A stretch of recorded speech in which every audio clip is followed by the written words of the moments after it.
Good evening. I have 7 o'clock, and I'll call the meeting to order. And please ask the clerk to please call the roll.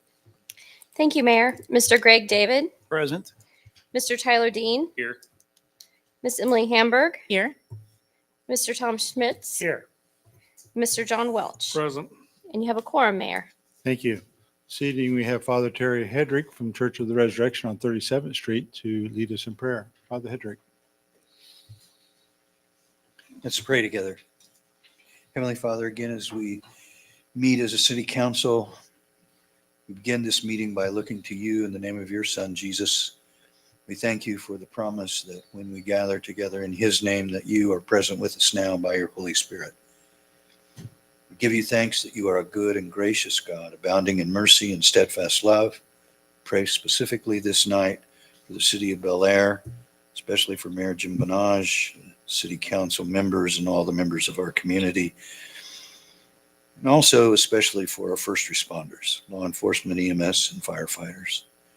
Pray also that you will reveal to the city council tonight as they make decisions and discuss together the well-being of the community. We pray that you will grant them your wisdom and spiritual understanding in order that they may be fruitful in their service.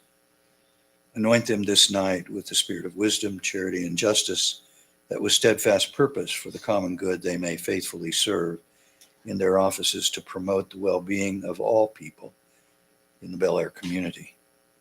Grant that they may love mercy, do justice, and walk humbly with you. And now, Lord, we ask all of this in the name of your Son, our Savior, Jesus, who lives and reigns with you in the Holy Spirit, one God, both now and forever. Amen. Amen. Thank you. Please join me in a pledge of allegiance to the American flag. Pledge allegiance to the flag of the United States of America and to the republic for which it stands, one nation, under God, indivisible, with liberty and justice for all.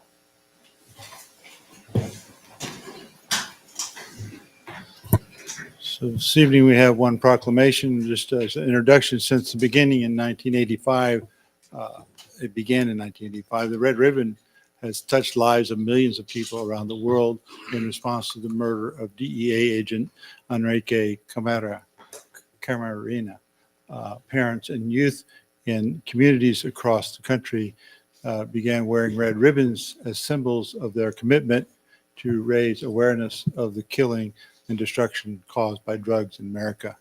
In 1988, the National Family Partnership, NFP, sponsored the first National Red Ribbon celebration, and today the Red Ribbon serves as a catalyst to mobilize communities to educate youth and encourage participation in drug prevention efforts, particularly in combating modern challenges such as fentanyl crisis. Just to highlight the significance of the fentanyl crisis, according to the Topeka Capital Journal, the Kansas Attorney General's Office completed its latest report of child deaths in the late state, covering numbers from 2022.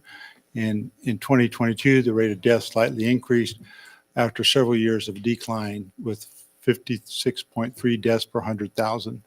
Fentanyl-related deaths were twice as high between 2021 and 2022 as in 2020, and 22 times greater than what it was reported in 2018 and 2019. 2/3 of the deaths were among 15 to 17-year-olds, with males almost twice as likely as females to suffer drug-related death. In total, there were 33 fentanyl-related child deaths between 2020 and 2022. The overdose deaths for every other drug was 19 in the same period. So fentanyl is between 50 and 100 times more powerful than morphine and is often taken without the user's knowledge. Fentanyl is frequently incorporated into illicitly manufactured pressed pills and mixed with other substances without the knowledge of the user. So I do not know how, but I pray to God that we find a way to rid our communities of this illicit fentanyl and save the lives of these young people. I'll now ask Councilmember Greg David to please read the proclamation. To the citizens of Bel Aire, Kansas, greetings. Whereas the city of Bel Aire values the health and safety of all our citizens, and whereas local leaders know that the support of people is the most effective tool they have in efforts to reduce the problems associated with alcohol, tobacco, and other drugs. And whereas substance abuse is particularly damaging to one of our most valuable resources, our children, and a contributing factor in the 3 leading causes of death for teenagers, accidents, homicides, and suicides. And whereas today the Red Ribbon serves as a catalyst to mobilize communities to educate youth and encourage participation in drug prevention efforts, particularly in combating modern challenges such as the fentanyl crisis. And whereas it is the goal of the Kansas Red Ribbon campaign in the city of Bel Aire to involve families, schools, businesses, churches, law enforcement agencies, and service organizations in all aspects of this campaign, and establish an atmosphere that supports awareness, education, and ongoing initiatives to prevent illegal drug use. And whereas the Kansas Red Ribbon campaign theme promotes family and individual responsibility for living healthy, drug-free lifestyles without illegal drugs or illegal use of legal drugs. And whereas October is also National Medicine Abuse Awareness Month, and citizens are encouraged to lock your meds and properly dispose of old or unused over-the-counter or prescription medication. Therefore, on behalf of Mayor Jim Benage, I do hereby proclaim October 23rd to 31st, 2024 as Red Ribbon Week in the city of Bel Aire, and call upon all citizens, community agencies, religious organizations, medical facilities, and businesses to participate in drug prevention education activities, wear and display red ribbons, and make a visible statement that we are strongly committed to a drug-free community. Thank you. Just as a side note, we do have a box downstairs by the police department where drugs can be disposed of. If you have unused medications or anything that you need to dispose of, there is a box there that's a proper way to dispose of those drugs. So please take advantage of that. Next item on the agenda is to determine agenda additions. Are there any agenda additions to consider? Hearing none, we'll move on to consent agenda. So this consent agenda contains the minutes of the October 1st regular city council meeting and the October 8th special city council meeting. Any questions or discussion?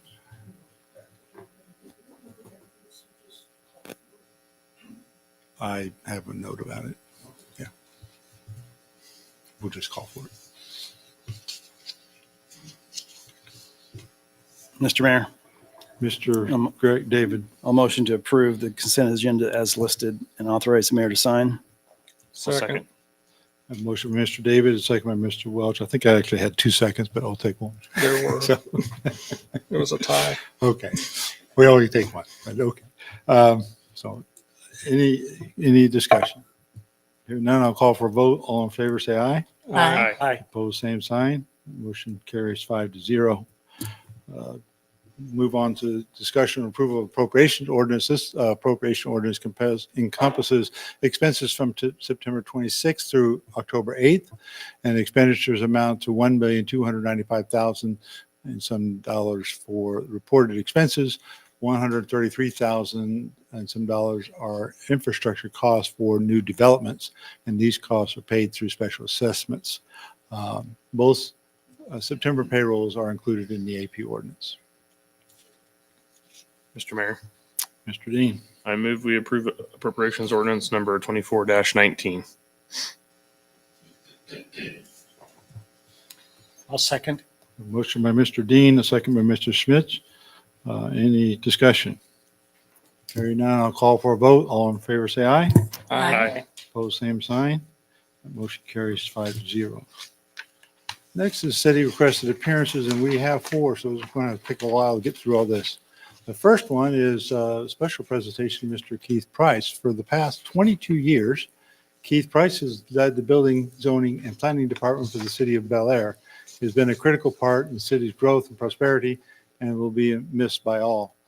We would like to express our gratitude for his years of service, dedication, and wish him a happy and relaxing retirement. And do have a small presentation for him.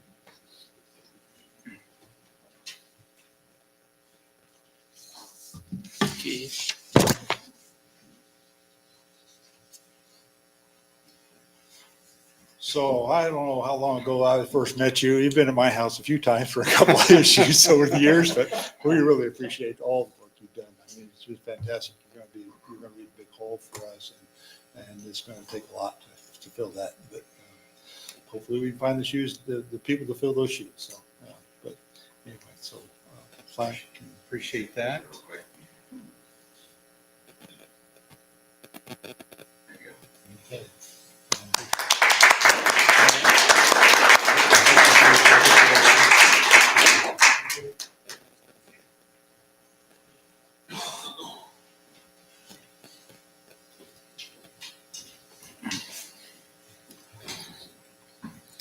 So the next item on the agenda is Aaron Maxwell, who's the president of Bel Aire Chamber of Commerce, to give his chamber's quarterly report. Mr. Maxwell. Thank you, Mr. Mayor. Thank you, City Council. All right, so here is our Bel Aire Chamber of Commerce Q3 report. Our current membership sits at 34. Our current bank account is $13,801.43. The revenue from memberships this year so far has been $3,325, and our sponsorship revenue has been $7,125. Our November speaker at our upcoming meeting is Carolyn McGinn. Our upcoming events are the Fall Festival and Car Show, October 19th, and the Holiday Festival, December 7th. Chamber Board elections are this month. Well, actually, they're in November at our meeting. So the potential openings that we're going to have are a seat for vice president and secretary. And then I know last month, or a couple months ago when I was here, last quarter, we talked a little bit about how much we'd been spending on the events for the city. So we got a little bit more data on that. We'll have information for 2024 at the end of this year, obviously. But for 2023, we spent right around $6,400 on the spring event, $5,400 on the fall event, and about $2,500 on the holiday event. And some of those are a little bit fuzzy because some things get reused from event to event to event.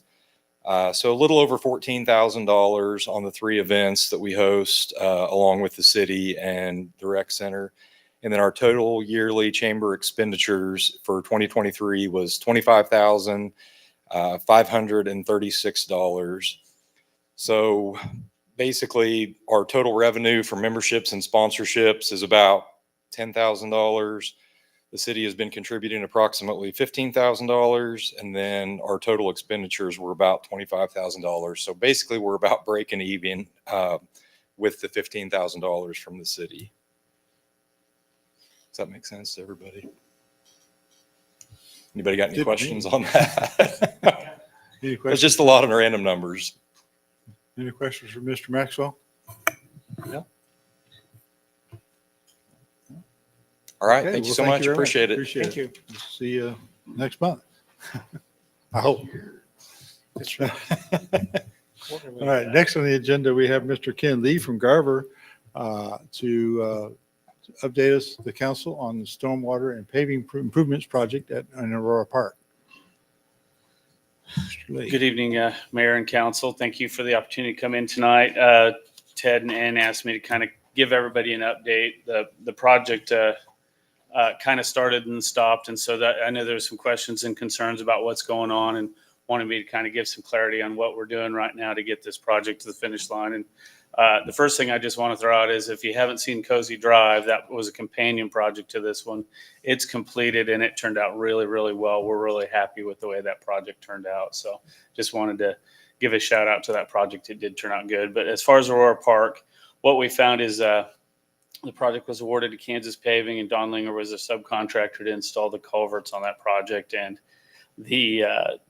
when they got going on the project, what they encountered on the west side of the roadway in the proposed paving area is the gas line was shallower in some areas than anticipated, and there was actually an AT&T line that had been installed that did not get marked when we surveyed it, and it actually did not get marked when they started the construction. So fortunately, when they hit it, they didn't damage it, they just found it. So those two lines ended up being in conflict with the construction of the ditch on that side. And so we had a meeting out in the field with everybody, and it was determined that the best thing to do on that part of the project where that conflict was identified was to kind of put a pause on things, because we didn't want a situation where we ended up with people's yards torn up and just a mess for months on end. So we talked it over with Kansas Paving, since they hadn't mobilized to the site, was for them not to get started out there until we got that utility conflict resolved. The remaining part of the work in Aurora Park, they continue to replace those culverts, and the majority of those have been done already. Again, since Kansas Paving was pulled off the project to go ahead and not overly disturb areas and not be able to grade it properly because of that gas line and AT&T conflict, we met with them again a week or so ago to kind of walk through and see if they should continue to work on the project and mobilize in. And they said for them it would be more economical to the city if they waited and just mobilized in one time. And so Ann agreed with them that that was fine to do that. The thing we did do, though, is we walked through and identified several areas that the grading wasn't acceptable in its current condition, and there was a couple changes that need to be made to make sure that it was going to be a stable condition in the short term while we wait for the utilities to be done. We've been working with utility companies on those relocations. Kansas Gas told me that they're probably about a month out from having their relocation complete. Could be a little bit sooner, but probably that.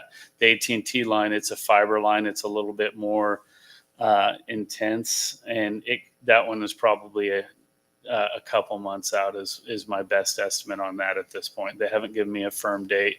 The last time I talked to them, which was earlier today, they said they're still working through their design on that and the discussions on that part. But there's so far there's been no anticipated additional cost to the city for the utility relocation work. That's being taken care of because it's in the city street right away.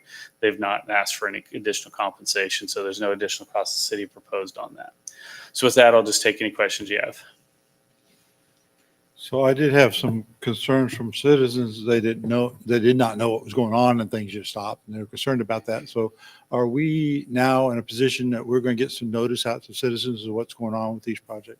I talked with Ted about that, and the intent is to go ahead and get some information put out to them so everybody gets the same consistent information presented to them. So that is the plan, is to get information submitted to everybody out on the site. I think we owe it to the citizens, and the sooner the better. Yeah, and Mayor, and Ken, you said you were talking to AT&T this morning, and that's kind of some of these problems. When this arises, do we just send an email saying delayed, talk to you later, or give them some exact time frames? And that's kind of what we were waiting on. And I think we learned lessons. You maybe just send out, it's delayed, further notice coming. But Ken and I have been working together trying to get some better information, not just that standard email you get that says delayed. So I apologize if the notice was a little late, but we'll get something out this week. Well, I think we could at least tell them that we know it's going to be a couple of months before anything really gets moving again on the road, since we know that much. Yeah. And that it may be longer.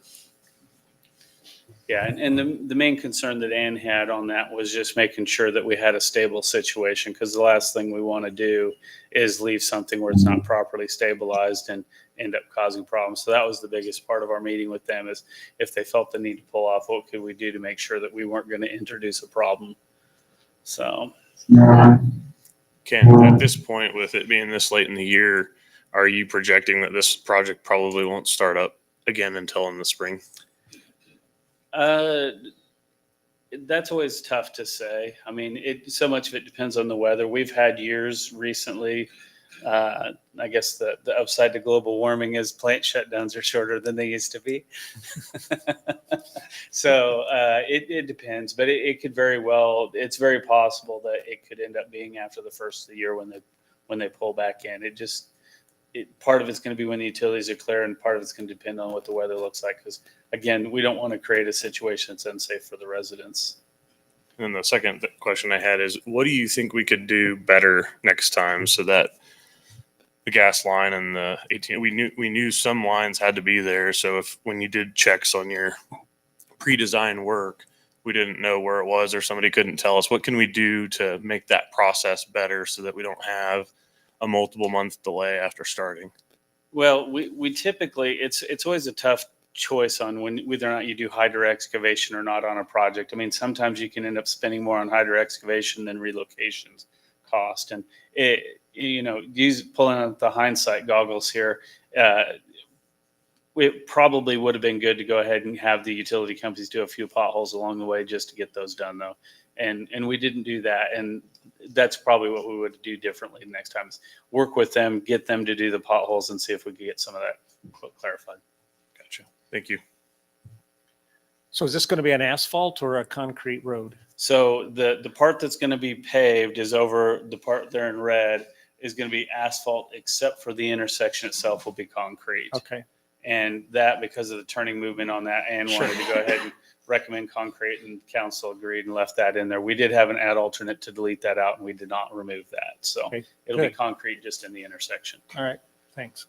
And much like Cozy Drive at the north end, we're putting in a hammerhead turnaround. So there'll be a more formal turnaround where that one isn't as bad as Cozy was, but so it'll be a little bit more controlled environment for people making a turnaround. It'll feel a little bit more sane. Yeah, more comfortable. Yeah. Yeah, Cozy's pretty tight. Yeah, Cozy Street wasn't great. My Right. truck could never turn around. I'd always do a 3-point turnaround in Cozy if I went over there to look at it. So it's a lot nicer now. If you haven't looked at it, it turned Yep. out really well. Looks good. So, okay. I know Yeah. we already talked about the letter and the timing and that sort of thing, but residents do have your number. They're allowed to call you directly if they have issues. Absolutely. Yeah. And we've addressed several comments. Like we had one individual here. We're actually in the process of still working through that. We're not just walking away from the project. She has 2 culverts on her property, and one of them is in good enough shape. It was a no-brainer to leave it. The other one, it was in fair condition, so we didn't have those scheduled, and she wants to get the south one replaced. So we're working with Ann to see if we'll go ahead and add that into the project or not. It does have a little tiny dent on the top of it on the one side. Overall, it's in good condition, but she's asking for that south drive. So we're going to meet with them, take a look at it, and evaluate that more. But yeah, we are talking to the residents, and if they need to, they can always reach out to us, and we will look at their concerns. All right. Any other questions for Mr. Lee? Appreciate your time. Thank you. Thank you. Appreciate the information. Next, we have Mr. Matt Ham from Schaefer Architecture to give us an update on and brief presentation on the new Public Works facility. Mr. Ham. Thank you, Mr. Mayor and Council. It's my pleasure to be in front of you today to give you a little update on this project and answer any of the questions that you might have about it. So what you're looking at here is a site plan on the right, and then a little bit of a blow up of the site plan on the left. And over the last couple of months, we've been working through the programming and the process of design. We're well underway. We have located the building, which is about a 13,000 square foot building, and it also has a mezzanine. We located it kind of central on the site and parallel to the road there in the industrial park.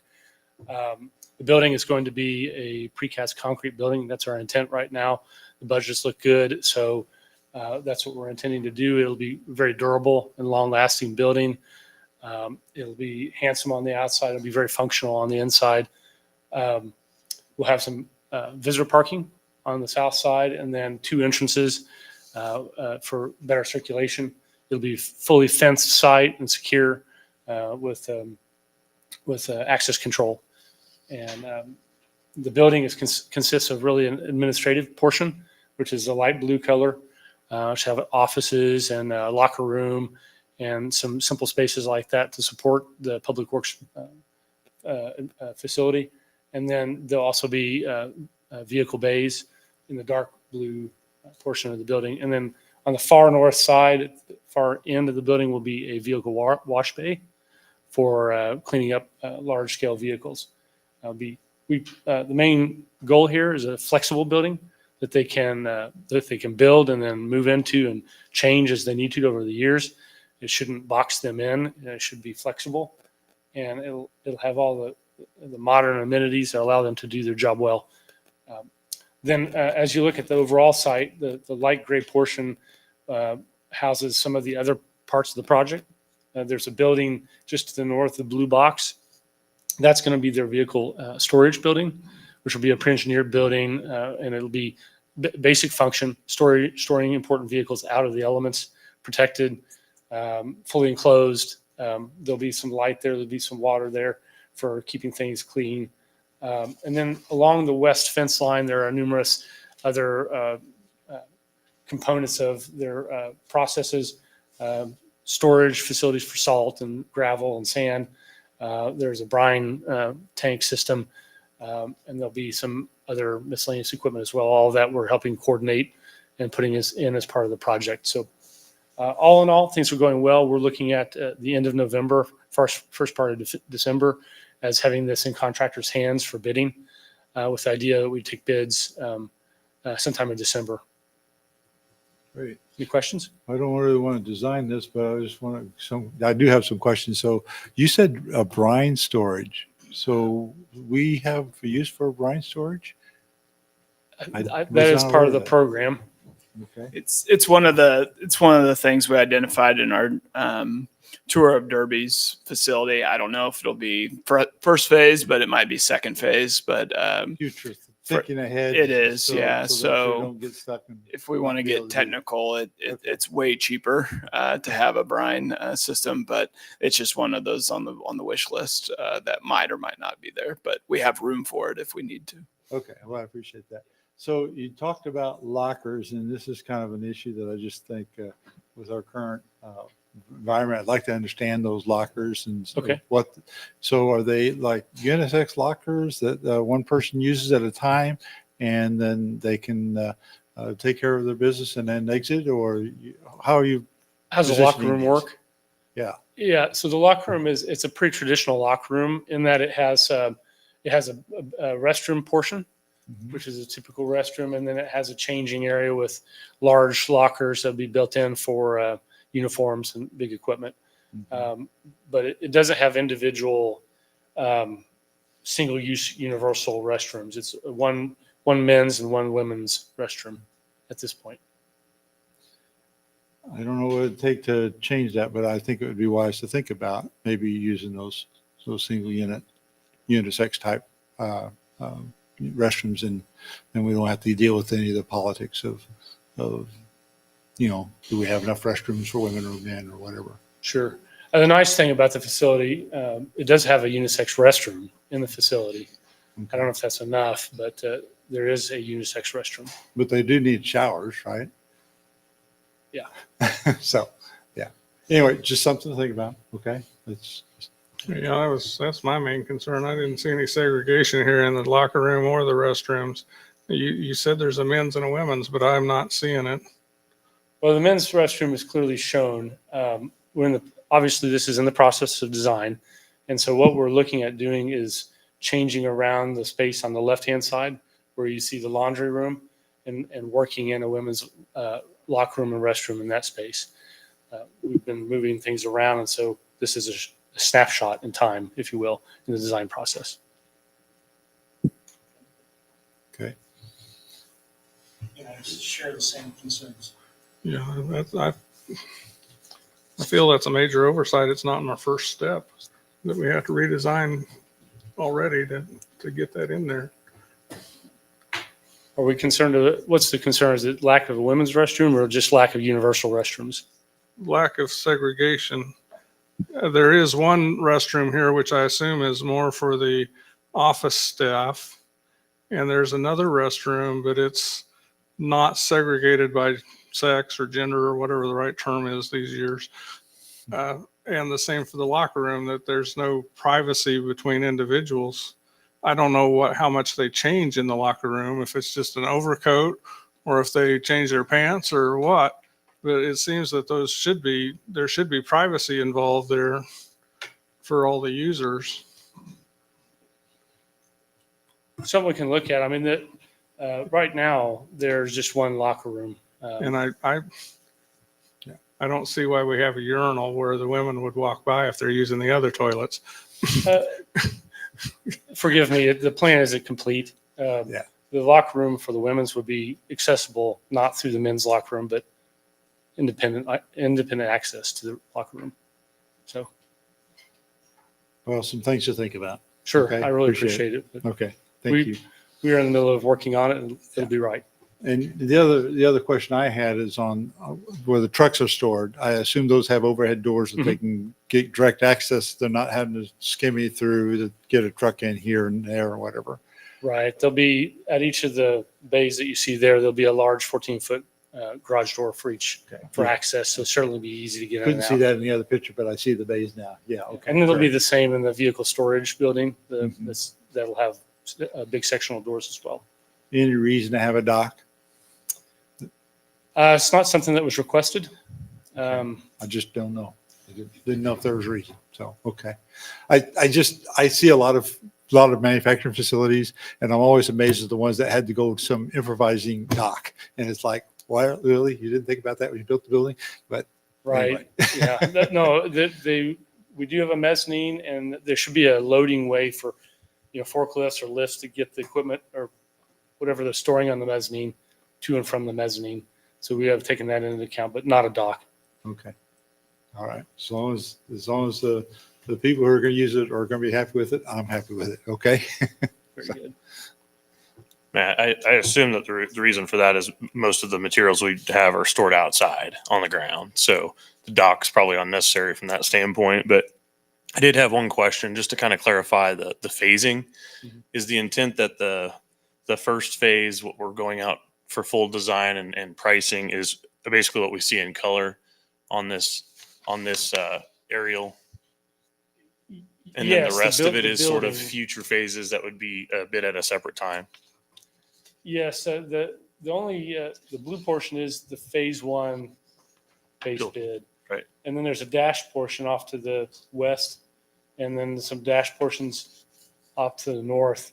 That would be a future phase if it was desired. It's certainly not something we're going to design today, but in good design, we want to make sure we plan for the future. And so that's why the site's laid out the way it is. So you could build in the future if you want to in those locations. Perfect. Thank you. You're welcome. Mr. Mayor, Mr. David.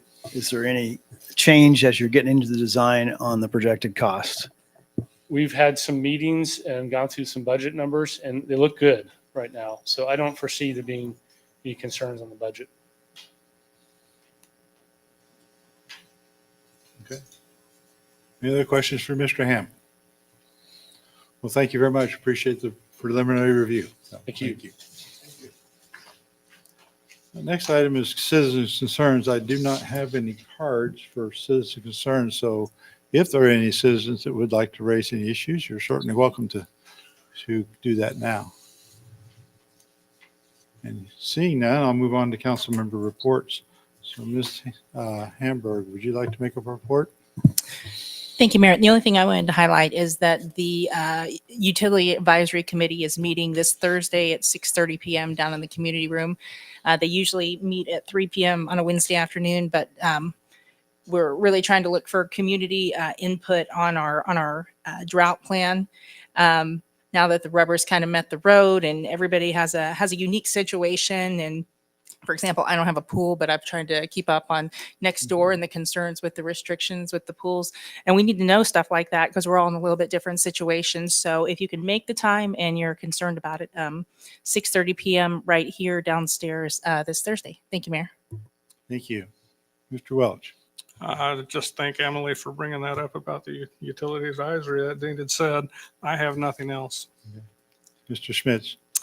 Yes, I attended the Kansas League of Municipalities conference, and I thought it went well. It was good to talk to other members of councils and mayors from various cities throughout Kansas. I thought the presentations, there was a lot of selection of presentations we could go to for each kind of segment.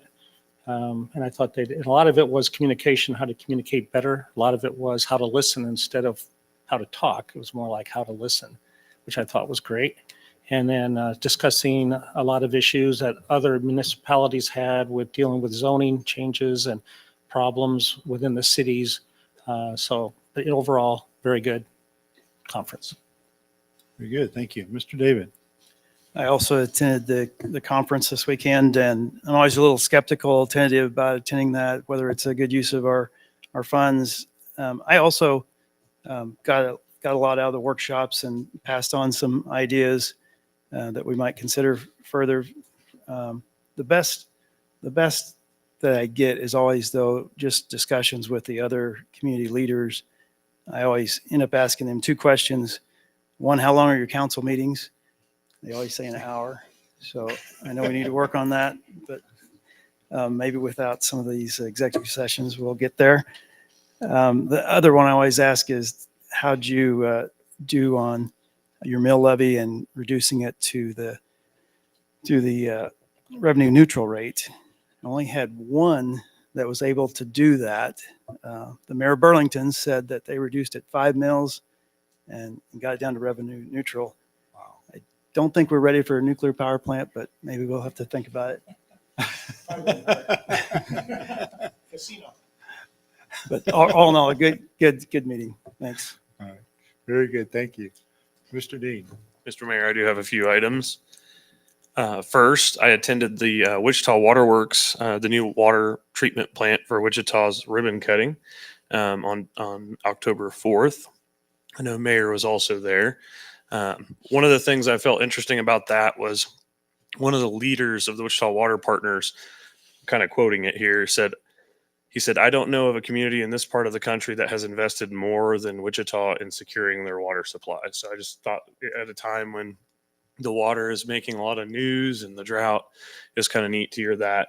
I don't think a lot of people believe that our region's being proactive, but it has been, and I think that's a good example of it. So, and then on 10/9, I attended the K254 Corridor Management Plan, their final public meeting held by KDOT. It was very well attended, as have all those public engagements. So appreciate everybody that came out to that. And then on 10/10, I attended the Kansas Economic Outlook 2024, which is put on by WSU every year. And the takeaway I had there was they talked a little bit about the economies regionally in the state, saying that Kansas City was growing and that both Wichita and Topeka were, the quote was, accelerating. They're growing at a faster clip, which is encouraging. But I always take it with a grain of salt when I go to that conference. It's a great conference, but it's also, very hard to predict the economy. But anyway, that's all I had. Thank you, Mayor. Very good. Thank you. So the mayor's report. So for the past year or so, Bel Aire City Manager, both Ty Lasher and now Ted Henry, and I have been meeting with the Wichita School Superintendent, Kelly Bellyfield, if I'm saying his name correctly. Correct me if I got it wrong. Concerning US 259 schools in Bel Aire. So some good news from those meetings is that Isley will be moving to a K-8 grade school, as was the original plan when it was first proposed for Bel Aire. That will start in the next school year, and we have known about this for a couple of months. But now we also know that USD 259 has announced that Bel Aire students in the 8th grade this year will be allowed to attend Northeast Magnet High School next year. You do have to make an application, but you will also be accepted automatically with that application. Unfortunately, this is not available to those Bel Aire students who live in the Circle School District. There is a rule about students who attend magnet schools have to live in that school district. So applications can be made right now at usd259.org/magnet. So on October 4th, I represented Bel Aire as Councilmember Dean also was at the ribbon cutting for the new water treatment facility. It's substantially complete and ready to start testing with plans to be fully operational by April of next year. It's a great facility. We'll be able to process about up to 120 million gallons per day, but a normal day would be more like 50 million gallons. I believe those communities that buy water from Wichita were all invited, but somehow it appears I was the only one of those communities with Mr. Dean and myself that was recognized during the presentation by Mayor Lily Wu. On October 8th, I attended the WAMPO Transportation Policy Board meeting, body meeting, and the WAMPO Director, Chad Parza, informed me that all 3 contracts where I requested to add a provision that any data collected and retained by systems developed with these programs can in no way be able to identify individual persons in their image or likeness.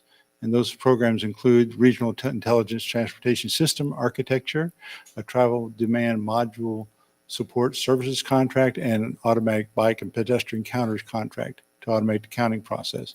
So this is a good improvement. It helps guard against hackers and others from stealing and misusing identifying information about people observed by these projects. So no images means no misuse of such image. On October 10th, I attended the annual Kansas Economic Trends put on by WSU CEDBR, as Mr. Dean also had attended that. So economic outlooks are cautiously optimistic, which is slightly different way than you had put it, but they're still growing, but they're optimistic, cautious, because there's always some things happening, right? So they do show where inflation has been accelerating or accumulated a rate about 14.5% over the last several years, but wages have only risen about 5.5% for that same time period. So people are struggling. However, employment remains steady and lower in Sedgwick County than the national average. Way too much data in this 4-hour conference to digest and summarize. So October 10th, I also attended the Kansas Mayor's Conference. So our neighbor, Park City Mayor John Lenner, was recognized as Mayor of the Year. So Mayor Lenner was not able to attend the conference as he was in training in Guantanamo. I always mess this word up. The FBI training in Virginia for the next couple of months, and so I did send him a congratulatory text. October 11th and 12th, I also attended the League of Kansas Municipalities annual conference at the Hyatt Regency Hotel in downtown Wichita. Good to see people from around the state, both elected and administrative staff. And I did attend workshops on smartphones, privacy, and open records, water resources with tools from the U.S. Corps of Engineers, economic development strategies, and creating strategic plans designed for implementation. I met our own Paula Downs' prior co-worker, Mr. James Roberts, who provided this presentation. So a reminder that as Council Member Hamburg said, that the Utility Advisory Commission is holding their monthly meeting this Thursday from 6:30 to 8. So please attend that meeting so we can get citizen input. Continue to pray for rain, especially for rain at the Cheney watershed. So now I'll ask our city attorney for her report.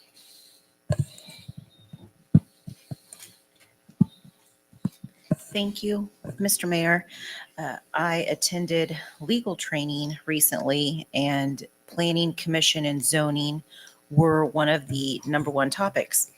The golden factors were discussed, so tonight is a good opportunity for me just to do a brief run through of those golden factors. I put a copy of the golden factors in front of each council member so they would have it. Just a little background for council. The golden case was specifically about a landowner. He was wanting to have his land rezoned. He made an application and the council denied it. It went all the way to the Kansas Supreme Court. In that specific case, this Kansas Supreme Court identified specific factors for councils, planning commissions, county commissions, for them to consider when they decide a yes or a no, or whatever their decision is on a zoning application, a request for a zoning change.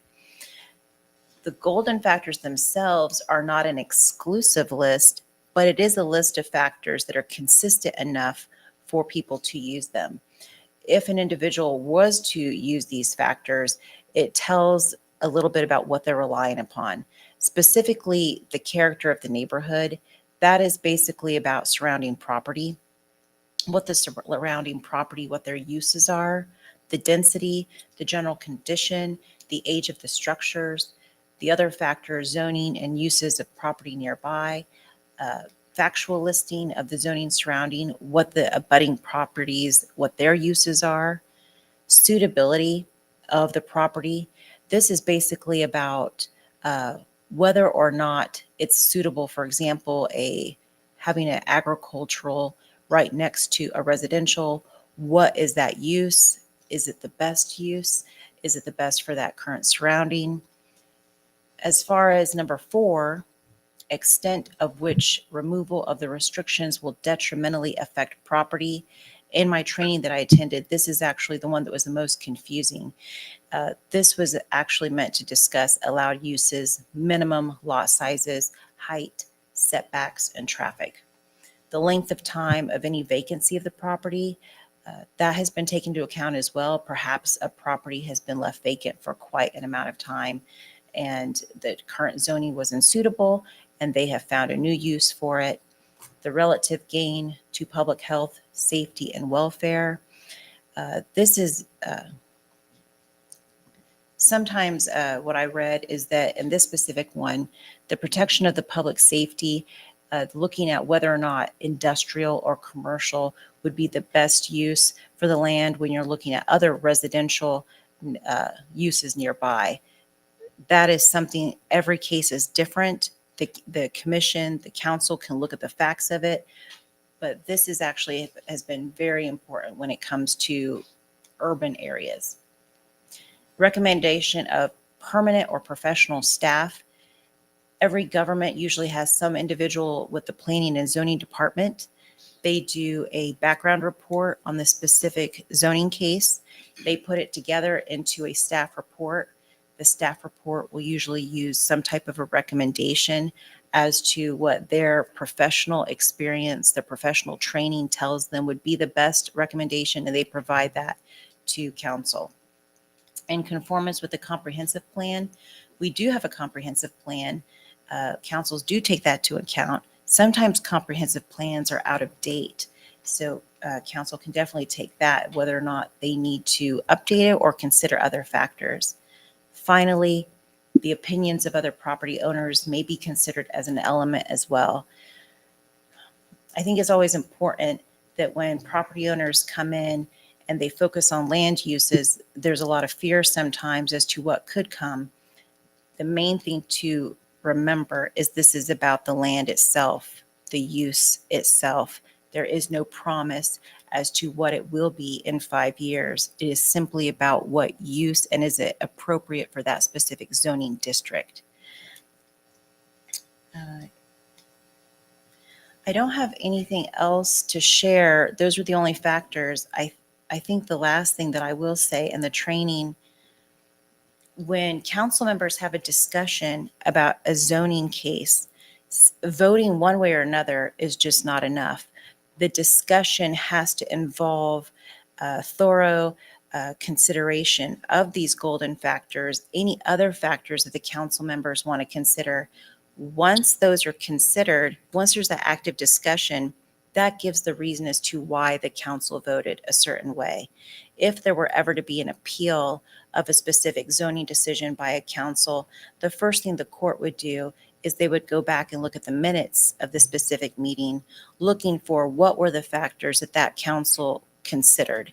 If the council is specifically taking into account golden factors, if they're looking at some type of an opinion of the public, or they're looking at their comprehensive plan, those are specific things that the council are discussing. And that shows that there's a thorough discussion, a thoughtful discussion, and that there is some type of reason being taken into account. This is not the most enjoyable topic to discuss, but when it comes to zoning cases, in order to make sure that you're making a clear record, a thorough record, these are factors to consider. That's all, Mr. Mayor. Well, thank you for that review. Appreciate that. Move on to the city manager's report. And he got up. Of course. Must be a long one. Always got to get up. I feel more comfortable up here anyway. Thank you, everybody. Monday, we were able to close the City Hall to the public and do a professional development day. It's really nice to have every single employee here and able to discuss and talk. We also did an hour-long security, IT security training. Maria put on a harassment exercise or training as well, and I thank her for that. But when I was talking to my staff, we of course did a lot of the managerial talks, but I really wanted them to find out what their appreciation language was. If you know, there's some pretty cool psychology out there is that what you show and you give love or appreciation different ways. Some people thank you will be enough. Some people, receive a gift that's enough for them. I'm happy to report about 60 to 70% of our employees are active service people, and makes sense with the profession they're in. But when I think of active service, I really think of Keith Price. I know we recognized him earlier, but I want to say a few words about Keith. For 22 years, he's given his time and talent to everyone around him. Really, he is that type of person that he makes everyone around him better, including me. At the end of your career, you want to know if you impacted lives, and I think Keith, if you ask any employee, he did impact at least their lives by taking extra time and showing them a process, a very complicated process that we have. Is it out? Okay, I'll go without. But I think sometimes citizens don't understand what his job is. For the last 22 years, as we said, I know first responders get a lot of love and they deserve a lot of love. But Keith has probably saved a lot of lives in this city, and that's very important. He's the guy that says you have to put the railing a little higher. And I had a picture of my daughter eating some of Keith's cookies on Christmas, and I just wanted to show what really all his work has done to help everyone in our city thrive and be better. There she is. So Keith, I really appreciate all you've done, and you've done really well, my friend. So thank you. Thank you, Mr. Mayor. Lastly, Fall Festival's this Saturday, 10 a.m. to 2 at the Rec Center. Come on out. Thank you. Great. Thank you. Thank you for reminding us of the Fall Fest. We appreciate that. And thank you, Keith, for all the things that you've done for us. Appreciate it. Broadcasting. Are we not broadcasting? Okay. Well, we're ready to move on to ordinance resolutions and final actions. Item 7A is a resolution authorizing the sale of general obligation bonds and temporary notes. The bond will be for 20 years. The special assessments collected from the benefiting lots will cover the annual bond payments. If specific properties covered by the bond or in the temp notes are enlisted in the packet. And Kevin Cowan was going to be here, but he had issues that he couldn't make it. I understand he's available, maybe available online. If there he is. If we have questions for Kevin. So that's basically it's authorizing the bond issue.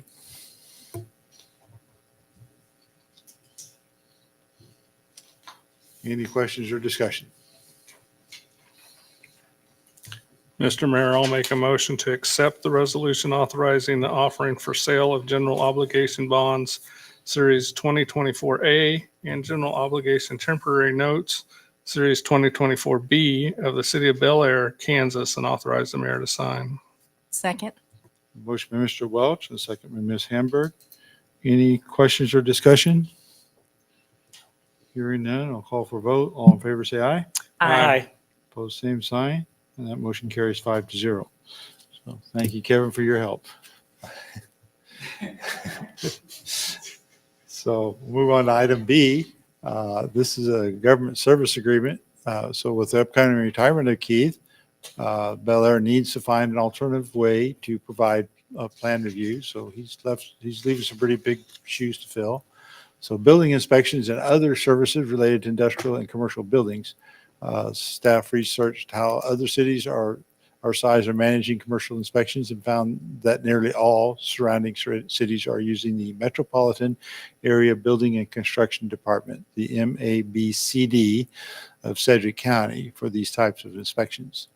With this knowledge, staff met with the MABCD to negotiate with an agreement for this service, and this issue is discussed at the October 8th workshop, and staff is available to answer questions.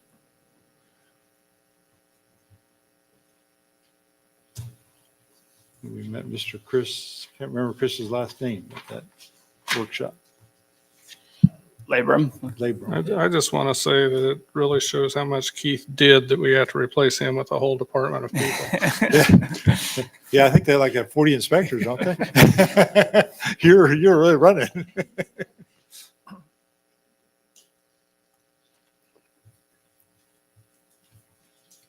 If there's no questions or discussion, I'll entertain a motion. Mr. Mayor, Ms. Hamburg. the only thing I was going to say is, I know I mentioned it last week, but Keith's last day is in November, and then we're immediately going to roll into using this, correct? Yeah, no, November 1st. And we're going to, after this passes, it goes through the county side, and then we'll start the process here probably after today. So tonight. And when does the county meet again? Do they meet tomorrow? 23rd, I think. That far out? Maybe it's, I'm not sure. They're on board though. I think it's gonna be on the consent calendar. So Chris and I were talking that, we're gonna start going once this lever is pulled, I guess. So we can start putting things into the system as soon as we pass that. Is that what I'm hearing? That's been the discussion and talks. We're ready to go as soon as you guys pass the contract. Okay, we don't have to wait for the county. That's my understanding with our discussions with Chris. It sounded like during the workshop, we already have access to this for something anyway, to this. Yeah, system. we're starting the process of working together for a while now. So. Okay, I just hate to see Keith leave so soon right after we do this. No, I know. Make him work another month. Capers might have something to say about it. Mr. Yeah, Mayor, there's a rule there. Mr. Schmitz, are we ready to motion? anytime you're ready. Okay, I motion to approve the government service agreement for plan review code, inspection and enforcement of building, electrical, mechanical, and plumbing codes by Sedgwick County in the city of Bel Aire, Kansas, and authorize the mayor to sign. I'll second. Motion by Mr. Schmitz, a second by Mr. David. Any additional questions or discussion? Hearing none, I'll call for a vote. All in favor, say aye. Aye. Aye. Opposed, same sign. And that motion carries 5-0. Move on to item C. So this is a rezoning for Bristol Hollows. Bear with me for a second. So the planning commission is recommending that the council approve the following zoning regulation: a final planned unit development containing approved duplexes to be converted to townhouses with zero interior lot lines on the reduced lot size in an R4 single-family residential district as built. And that case number is PUD-24-03. The property is located at 5600 East Bristol Street, which is generally located at 53rd Street North and Bristol Street in Bel Aire, Kansas. And the council were to approve the recommended zoning regulations, it would be adopted by an ordinance. So we have a few procedural issues to go through. First is a disqualification declaration and a quorum determined. So before we proceed with this item, does anyone on council intend to disqualify themselves from participating in this case because they have a conflict of interest? And I'm seeing no one saying they're disqualified, so please let the record show or reflect that no one was disqualified. The next item is ex parte communication. And has anyone on the council received any ex parte verbal or written communications prior to this agenda item which they would like to share? And just for the record, Mr. Ben Farhad did contact me via email last week to set up a meeting to discuss this matter. However, after reviewing some of the information on the Planning Commission minutes, I declined to meet with Mr. Farhad so as to not have an appearance of some behind the scenes deal. So we did have that communication, but we went no further with it than that. So does any council member wish to disclose any ex parte communication? And I'm hearing none, so I'll assume that that is negative. So the third issue we need to ask is has the city clerk received any protest petitions on this case? Okay, thank you. So let the record reflect that no protest petitions have been received. In a summary of planning commission hearing, has everyone in the council received the unapproved minutes of the planning commission minutes for September 12th of 2024, which summarizes the public hearing for this case. I just need to make sure that everybody's had a chance to review those minutes. Okay, very good. So let the record reflect that everyone responded yes. And having determined that all council members have received the required information, city staff will provide a report first. Then the applicant and any members of the public may speak on this case, confining their presentation to new information not otherwise presented at the planning commission public hearing. And afterwards, the council may want to direct questions to the applicant, the city staff, or persons present. So we'll first move to the city staff report. So the city staff, please come forward and provide council with a report on the case and recommendations of the planning commission. So I drew the short straw a little bit, and I'll set this table. A lot of times when we go through developments, we have phases, phase 1, phase 2. This particular property is zone R4. A lot of times market circumstances change. The applicant will come and apply for a different petition or a different plat, in this case, a PUD, and then the process will start, and then we process the splits. This time around, it's zoned R4. Market circumstances probably changed. And then the split was done via meets and bounds survey through the Sedgwick County, and the developer will come up and be able to tell his intent and what happened in that particular instance. But we met and decided that we needed to go through an application for an RPUD or a PUD. Of course, we have a development agreement with them. We have development agreements with all developments. And they could get changed from time to time. The four main areas that we're concerned with the lot split and that are out of compliance as of right now is there's a 10-yard setback in R4 districts. I tried to make it better understandable by a graph, but on the right side would be the duplex that's haven't been split. On the left side would be. So in the standard R4, you would have a 10-foot setback on each side, but when you split, you have that 0 foot in between because there's a building there. So that's one issue. The other one's landscape requirement. Right now, there's 2 trees in the front. If it's a regular development, because it's 2 lots, there'll have to be two trees. So it basically doubles. So part of the PUD agreement you have before us would go back to just 1 tree per side of the agreement.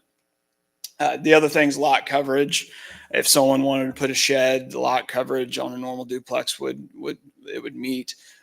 But if you split the lot, there might be some issues with putting in a larger shed, but that's covered under the PUD agreement. The other thing, this one is very fortunate again to have Keith. Every water and sewer line serves each side of the duplex and all the city, so that's not an issue. The only issue would arise is if maybe a sewer or water line touch the other side of the property, because there is 2 properties. There'll have to be an agreement between the property owners of access or those types of things. So those are the 4 main pieces of nonconformance. The rest is detailed inside the packet, which I'm sure you all read. But we can move on to some of the questions and the developers' questions. And then I have Keith and Paula here, as well as Maria, to help answer some other questions. Or is anybody else in staff going to present, or is that the total presentation?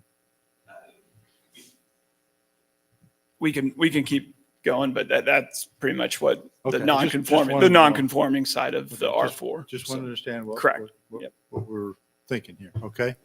All right. So if there are questions now or later for the staff, you can certainly ask them now, or you can ask them later. I'll give you a chance to do that now if you'd like, if anybody wants to. Mr. Mayor, Mr. Smith. I see a few things that bother me about this situation. And I'm trying to form it in a positive way. So I can see that if this was zoned R5, then the split would have been less of an issue, but they would have had to do them as townhomes. So you would have had protection for double walls. You would have had a longer time for fire to reach from left to right or right to left or whichever way it's oriented. I'm a little concerned about the attics. I assume they have a fire block in the attics. I don't know if that's been checked. I did go look at the properties and I noticed that the power typically goes to one side or the other. So there's 2 meters hanging on one side of the building. So one of the 2 tenants would have basically the meter for the other tenants in their backyard, which may be gated, who knows what access would require there. So I know if there's a problem with one side or the other, they typically have to pull the meter. So they'll have to go in. So I assume there's something written legally that says the other side can have access, open access to the side that has the power. I noticed one of the buildings had the main power coming out of the ground, but right in the center, and then it split to both sides, which I thought that one's perfect. But most of them didn't that I saw. It was way over on the left side or the right, and there was 2 meters. And so they must be running it either through the concrete slab, which I assume these are all slab. So then, I don't think there was any basements, but I mean, that's just another issue is if somebody wants to do something on one side, they may have to get access via the other. So that's going to have to be written up. So I just see those things as reasons for a developer to potentially build it as R4, as a duplex, and then flip it. Because if you built it as an R5, and even you don't have to do it dense, you can do it just like this. But if you built it ahead of time, I think there'd be additional costs.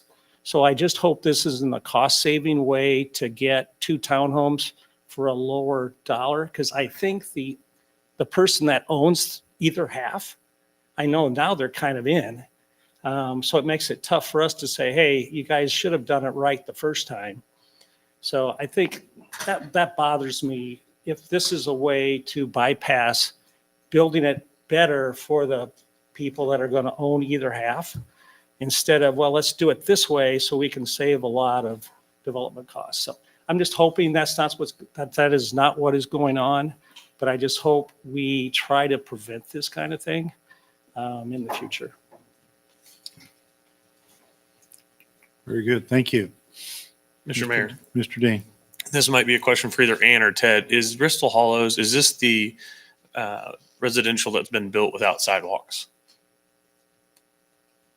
I can't say that I've driven it. I just was curious if somebody knows. And I'll add on. If it is one that's been built without sidewalks, making it more dense does concern me a little bit. This, Okay. yeah, this unit, the whole development has sidewalks. That's good. Thank you. That's all the questions I've All right, had. very good. All right, well, we can come back and ask questions after a bit if we'd like. So I do need to ask if we've received any written communications from any citizens or anyone concerning this.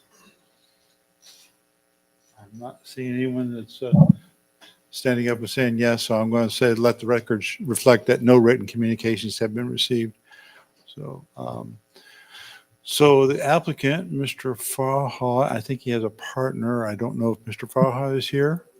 You're certainly welcome to come to the podium and please identify yourselves and state your case for us. Ben Farhoff, thank you guys for having us here. I'm Phil Rufo. Ken Lee with Garver, agent for the applicant. So Thank you. I'll start off briefly and then I'll give these guys a chance to add any additional information. But I just want to start out to say that we were involved with this project during the infrastructure design part of the process. And to your question about was there any plan, I will tell you that we didn't have any plan. That when we were doing this, it was intended with this. It's more of a market change that occurred as they were building houses. So there wasn't anything done when we were designing the infrastructure for this where there was any pre-thought to doing this split. It came later. And to that effect, we weren't involved in the actual lot split process. We do some property surveying stuff, but we're pretty busy with construction surveying and those type of things. So they actually retained the services at a different land surveying firm to do the lot splits. So there wasn't any kind of a thought in that part of it. Ted covered a lot of the concerns, and you mentioned the utility concerns, and certainly we do want to make sure to address any of those, whether it be by covenants or access agreements or utility sharing agreements, whatever those might be. These guys are plenty willing to do those type of things. The one thing I do want to mention is the biggest thing that happened here is just a confusion of the policies. And what happened is that when they retained the services of that firm to do the lot split services, they do lot split services throughout the area. And you know how you said that you're going to have Wichita start doing inspections. Well, what they did when they did the lot split is they just did the way they did in other parts of Sedgwick County, rather than taking the time to read the Bel Aire code. These guys hired them with the expectation that they would do what was necessary. And it's not trying to say anything negative about the other folks. They just did their job. They did what they're used to doing. And unfortunately, Sedgwick County doesn't have a check and balance where they reach back out to the cities and say, hey, they're requesting a lot split. Have they went through your process? And honestly, that's a failure on the part of Sedgwick County, in my opinion. That should be a policy if they're accepting those, but they don't. So that's how we ended up where we were. They thought they'd done it right. They had the lot split done for months, and then there was this, hey, wait a second, there's something going on here. So when that came up, the first thing they did was they got a hold of us and said, hey, we got a problem here. They're saying that we've got non-compliant lots. What can we do? And there's actually 2 other additions in the same area. This isn't the last time you're going to hear about this. They weren't the only ones who didn't realize that there were different rules in place. And so once it became apparent, they asked us to work with them to try and help create that proper framework. So we do have legal lots. So you do have an issue where we don't have these issues of non-conforming lots and those kind of things by doing the PD. With that, I'll leave it to Ben or Phil to say anything. I mean, I think you covered it. We're happy to take full accountability for being foolish on the part of, we had no ill intent to move the shells around or do anything like that. We just hired a Armstrong surveying company with the understanding that they'd done this and this is standard practice. And then we found out that you guys had this policy in place, and that's how this came about. And really for us, it was not split these lots to come upon some big windfall of cash. It was, we can provide single family housing, which will be long-term housing, people in the community of Bel Aire that will stay here, be part of your community, and participate in Bel Aire and buy a home, live here, take care of the home as a homeowner, then hopefully have kids that grow into the schools and continue into your community. So I apologize if there's confusion there, but we enjoy our partnership with Bel Aire, and we don't want to upset you guys. So. Yeah, and I'll add, one of the questions was asking about the firewalls and fire blocks up in the attics, and Phil can talk a little bit about that. He did create an exhibit. I don't know if Can you hand them out. I've made copies, 9 copies. I don't know if I got that exactly right, but yeah, part of the whole process too is we call in, we get inspections. What we have been building, obviously, are passing inspections. Hats off to Keith. I've learned quite a bit even from him through this process. So always appreciate everything that he's mentioned to me. And I got an education every time he did come out. Always something new for me to learn. And the things I did learn, we do comply by, if there was something I did miss. And as far as electrical, I mean, someone mentioned a slab. It goes through the firewall actually. Which electricians had to do a specific way with a certain conduit, with a certain fire rated caulking. And I mean, there was like a lot to that process. Once again, Keith being diligent as he is, if he saw anything he didn't like, corrections were made and we moved forward. Back to the whole lot split. Honestly, if we knew it was going to stir this up, we would have never done it. We just had no idea. Just kind of did what every other builder has been doing. We thought we were getting ahead by doing it all at once, and turns around it wasn't such a great idea. And yeah, totally unintentional. every other city I do lot splits in. I know their procedures because for some reason I'm sure I'll reach out to them, which is kind of odd. They didn't reach out to you guys. So I do understand that there's processes. We both do. And I just want to reiterate that this was totally just us thinking we It's- were Yeah, it was an doing the right oversight. thing with splitting Yeah. them for single family homes. Yeah, I can tell you That was there's pretty much it. no nefarious intent, nothing that we are trying to accomplish other than trying to be versatile and provide a good product for the city of Bel Air. Yeah. And So looking at this handout, you're telling me that you built two before walls for each unit in every unit that you've built. But the part where you're non-compliant with code then would be that you've run utilities in those 2x4 walls? No, each wall, so inside of each 2x4 wall, a lot of underground plumbing is mainly what's going through there. Those are on their own sides of each building. And then there's a, But did you go and drill holes in the 2x4s to run wiring or copper pipe or anything, or is that all inside of the? it's all on its own side. By running those 2x4 walls and then the soundboard in between, there's some separation there. And then along with that, So there's nothing inside those walls except insulation? correct. Yeah. Okay, because I was led to believe that that was not the case, and that was a major factor in building townhomes versus duplexes. So there's no plumbing, no electrical in those The those only shared thing walls? was Common wall? electrical I just mentioned earlier. There is which- electrical? Yeah, which we, as a renter, it passes, but as a homeowner, I guess it doesn't. But Yeah, but with double walls, from what I read, the issue was a common wall with plumbing in those walls, but you've got two walls instead of one wall, what I'm seeing. And you're saying there's no plumbing in the two walls, and you may have electrical, but the exceptions that were noted from the zoning commission, if I remember right, indicated common wall with plumbing was an exception. But- yeah, and the and I common think- wall does have plumbing, but Yeah. it's, since there's two 2x4 walls, Correct.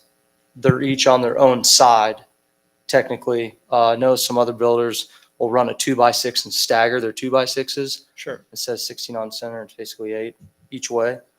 That might be a different story, but as far as these go, we basically two separate walls. Okay. Well, good, So- because that was one of my concerns as well. Yeah. That's, Okay, well, this looks better than what I read from the zoning minutes. Can we have Keith confirm that since he inspected them? Does he remember? Has a lot. So basically, the difference, what we're looking at,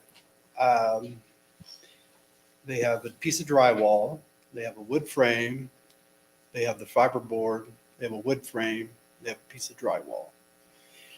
So basically, the complete wall itself is meeting a 1 hour standard because of the outside surfaces. Okay. So basically, the exception for townhomes is in the building code, but we also have terminology differences between zoning code, building code, state statute. So that's why we're in this quandary, because it's not, they're technically two family, but we have a lot line between the two family units, which require a 1 hour on each side.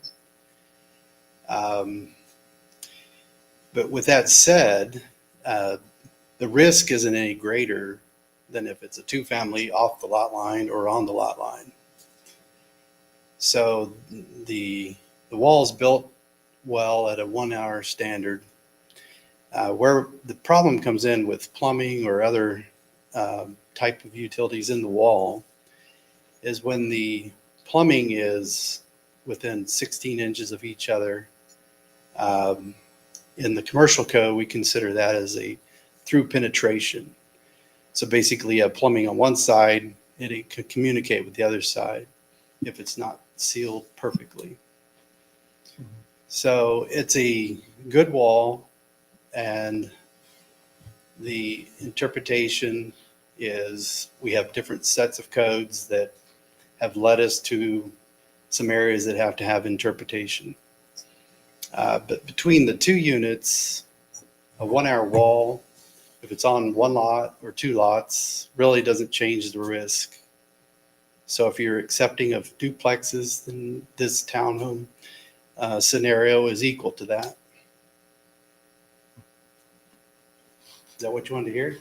I'm not sure that answered my question at all. Because it was my understanding that townhomes, there wasn't supposed to be anything in the So basically, the building community code, wall. It was the building code basically calls a townhome 3 units. So if you don't have 3 units, can I use the word townhome with the building code? That's the question. The state statute calls it a townhome if you have 2 units connected. Real estate rules related to this also have the word townhome in it. So we have differences between terminologies, but the real factor is the 0 lot line, and we have 2 independent families acting on their own behalf. And is that what? It's not really a bad situation. It's just we need a set of circumstance either built in their HOA rules that protects individuals from each other if they can't get along. yeah, right. I'm thinking about painting and Yeah. roofs and everything else. And I've A lived lot of issues. in a house that I shared a driveway, and that was atrocious. And that was all we shared. Right. So, yeah, the amenities are shared. And if you have a good set of rules, the safety factor is not the biggest item. It's the daily activity. If one neighbor doesn't get along with the other, the sellability because the other neighbor is feuding, those kind of things. Sure. But it is a good product. It's nationwide. I can tell you that the new code cycles are heading that direction as well. They're trying to align with what's going on in the country. Okay. So this is a product that's out there. Okay. So the one thing that bothers me about all this, I don't care about it being a townhome. I don't care about the walls adjoining. If people buy that knowing that's what it is, that's their problem to deal with. My problem with this is any hole you put in that 2x4 wall makes it easier for fire to spread. Right. If you run an electrical down the length of the wall, you've got all these little holes. If you got plumbing, you got all these. Right. Yeah. The daily activity, I think, is if you have a noisy neighbor and you're a quiet, and you don't really discover that until 6 months in, you have buyer's remorse. That's a risk you take when you buy a house, and you understand that when you yeah, buy a that's- house. yeah, that that's, I you're- think, So understood. these are slab on grade. One of the concerns I would have would be a water break. You have one unit that's empty, owned by somebody in Arizona. You have somebody, basically has their thermostat turned down a little bit. Pipe breaks or Right. whatever. Right. Floods both sides. How are you going to work through that? Yep. So, Okay. do you have any other questions? We will have an opportunity to bring these, any and all of them back. I do need to ask for public comment, see if there are any public comments. Okay. And I don't know if there are, but I do want to give that opportunity for the only person I see that may be public is this gentleman here, because I think I know everybody else here. So would you like to make any comments to this case, or are you involved here for this at all? Yeah, you in the green shirt. Yes. Oh, I'm sorry. My mic is on. Okay. So are you wanting to make any comments about this particular case to the city council? Okay. All right. Very good. Thank you. I don't see anybody else, any other persons that I don't recognize. So I think everybody else is not from the public. So we'll go on to some council deliberations. So seeing no further speakers, I'm going to close the public comment section per the KSA 12757D. And there are 3 choices provided in the city council to consider. And they are listed in the agenda. So to provide a little brief summary, this property is known as Bristol Hall, has been zoned for R4 since 2008 and was replatted in 2022.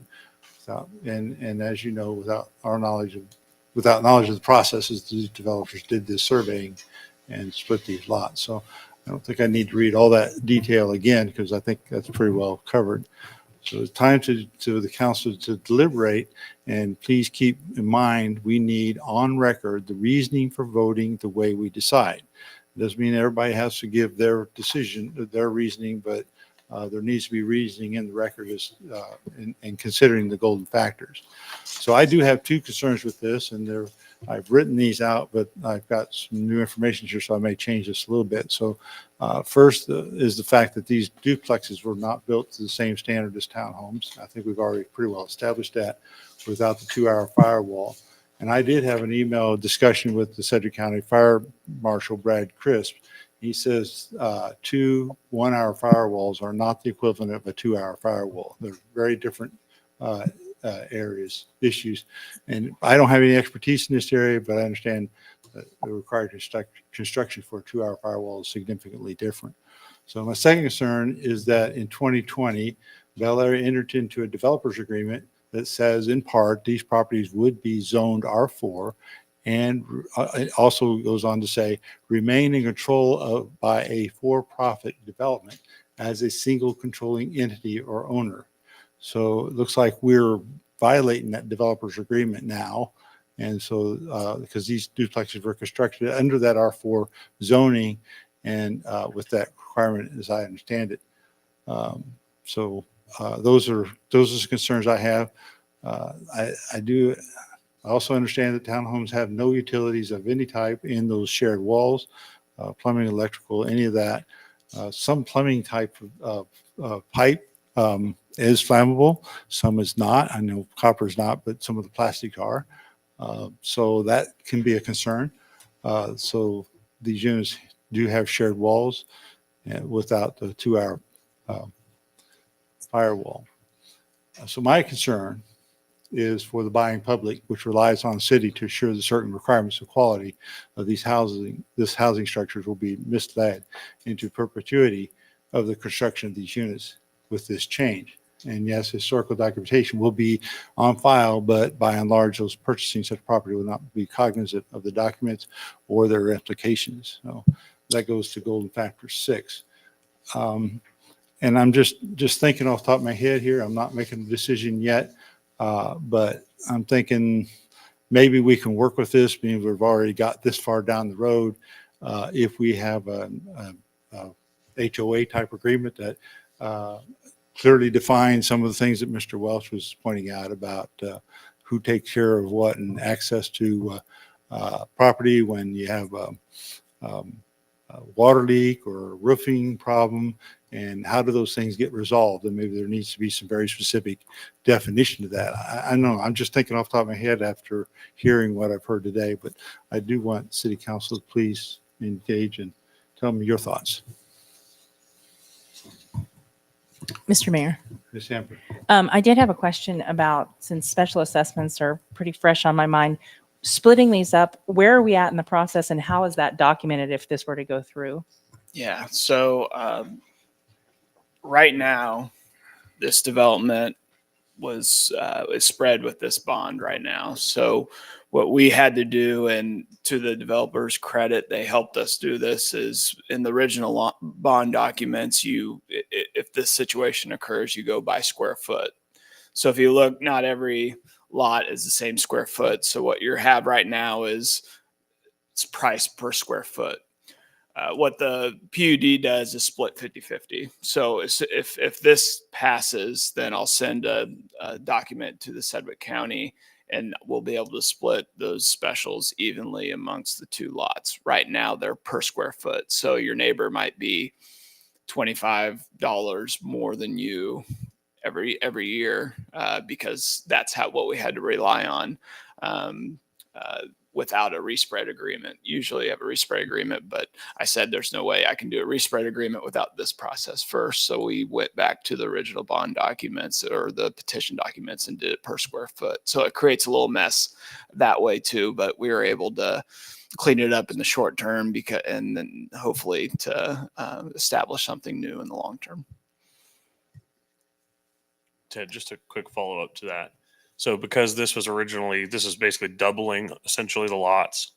I assume that means that the cost for specials per lot is going to be approximately half of what they would have expected had they built these as a full lot. Correct. It just Okay. split 50-50. I know that's not perfect. It won't come out perfect, but just wanted to understand that, restate that. Thank you. What I've found in the years is the neighbors talk, and it's sometimes better to have everyone paying the same special assessment because Rock Springs was a fun one a while ago when you have all these different phases. So I have a question, maybe a little bit of a concern. So if the structure is not centered in the lot that is going to be split, then do you adjust taxes accordingly? And what about a corner lot? Because I know those probably aren't going to be easily split 50-50. So it's going to be, this chunk's going to have, let's say, 40% of the physical lot. Maybe the building is split, but then the property is not 50-50. I don't know how you guys handle that. I think that's going to be handled by the county when they assess them. Yeah, county appraiser not our does. As point, far as yeah. taxes, county appraiser will assess or will determine the value of each lot. So they will figure out how Exactly. much square footage is on each side, Correct. et cetera. Okay. This is just the special assessment side, and technically it should be equal because the same services are provided to the same side. Okay. Benefit, I guess you would say. Sure. Are the lots on the east side of the street duplexes, single family, or what are they that's going to be facing these townhomes? Assuming we pass. All of the structures in this addition were constructed as duplexes, so the larger lots just simply haven't been split yet. And at this point, like he said, he wouldn't continue it. He wouldn't be doing it if he knew what the drama it was going to create. But those are to remain as duplexes at this time. Okay. So to clarify, just to make sure I understand what you said, the things in the red outline, the lots in the red outline are all the ones that have been split or in the process of getting splits, but the ones that are in the development outside that red line there's been no Correct. changes so far. Correct. And one of the questions is how is it determined as far as the split goes? And that's part of this process when you retain the services of somebody like Armstrong Surveying. They actually survey the structure and split the lot based on where the structure is. So you make sure that you're splitting on the common wall so you don't have any kind of weird overlaps or owner issues. And Right. And I do want to mention, they do have an HOA. So as far as taking care of yards and those type of things, there is a filed HOA that's still going to remain. Even if somebody buys these, you're not going to have suddenly somebody not taking care of the yard. That's one thing that was important, is they wanted to maintain the consistency of the neighborhood. So the bylaws that would define the requirements of, i.e. there's 2 meters on one half of the house and this other side has to have access to that. Where is that going to be contained? Is that the city's going to have that documentation, or the HOA, or who's going to have that? Because I don't want this to become a mess for the city because people are complaining, hey, I've got a meter over here. They need to pull it, and this guy has a mean dog, and I can't go over and work on it. So I believe the easiest thing to do there is amend in the HOA, because there is nothing in there in regards to the meters Split. being on one side. Obviously, we had to do that because of infrastructure, front load, Sure. anything rear load. You liked how they were split in the back, which was great for us too. Unfortunately, just by design, couldn't do it like that on all of them. So sure. for us, our biggest thing is any request the city has, if this passes, is come to us. We'll provide documentation of amendment, show it's recorded, and we can just add it into the original HOA. So And that does cover a lot of the aesthetic stuff as well, as far as paint color, Sure. brick, landscaping, things like that. Well, I'm going to backtrack just a little bit because I need to understand the nature of HOA. HOA bylaws can be changed by the HOA, correct? Yes. And so if you create this document that says you will have access to the meters, what keeps the HOA from voiding that in the future and saying, nope, you don't get access? I mean, that'd be a ridiculous thing to do, but I'm just playing out the ridiculous that somebody might try to pull. And how do you protect that from being done? Somebody doing that kind of a silliness. Well, it's a gift and a curse for us. We are going to have to maintain that HOA forever. So like basically the guys that say that goes or doesn't go at the end of the day. And once again, compliance on our end would be the easiest solution. So that HOA doesn't get passed off to anybody. Have you already sold some of these lots? The ones that are sold are actually full buildings. So, and owners live on one side. There's only one lot where there's only one person that bought one I side. asked that because we could address some of this through covenants that would follow with the property instead of doing an HOA document. Yeah, amendments to that too. I mean, open to anything at this point to Again, satisfy any needs you guys have with this. you know. Definitely open to suggestions as Yeah. far as what the best route is. I mean, we'd be happy to work with city staff on Keith. getting this Okay. adjustments. Staff might need to clarify a few things. So item 6 in the PUD, Keith, about the homes of lots that are split will be considered townhouses as defined in the Townhouse Ownership Act outlined in chapters 58, Article 37 of the Kansas State Statute. Doesn't that address some of these issues we're talking about, Keith? If I'm remembering right, I apologize for not having that. That statute, from the way I've read it, in my opinion, is that it gives you a framework to work out issues related to that separation wall and the building itself, how you've joined and how the utilities could be handled. But I'm not an expert on it. It's more of I look for Kansas statute when I have confusion within our code and other codes to see where we might need to shore things up. So I don't know enough about it, but I felt like it had the framework to work through this process. That basically each of the individuals buying in either duplex or within the PUD application area basically have a weigh in on how they handle this neighborhood through the process that's kind of spelled out in that statute. And that's probably the most I can really say about it. All right, thank you. Maybe this is for Mr. Rufo or Mr. Farha. I don't know, maybe one or both. But so these are the ones that you built, the ones that are in the red. Is that correct? Or in some phase of building? They're under construction. Some are Actually, those are all built with COs already. okay. And then even on the east side, all the way into the circle, a fraction of those already have certificates of occupancy, which they honored giving those to us as long, we did stop doing lot splits right away. And so we just may not even split those at this point. Okay. But those are completed. Because I understand market condition changing and that kind of stuff, but one thought I had was maybe you just do these covenants that Mr. Welch talked about for the properties in the red, but the rest of the properties fall under the original developers agreement and you follow that. And I don't know if that makes sense to you, or maybe you go back and say, hey, do an R5 on those so you can build them with the 2-hour firewall separation. I don't know. I'm just spitballing ideas here, but I just kind of wanted to see what your thoughts were on some of those kind of things and going forward and how we fix this, because I really don't want us to get into a situation where we are constantly seeing this kind of thing happen over and over again. I mean, we made an agreement, somehow that got overlooked and things happened, and now we're kind of in this bit of a mess. So I want to see how we can get out of this mess and not set up as precedent to recreate it. Okay.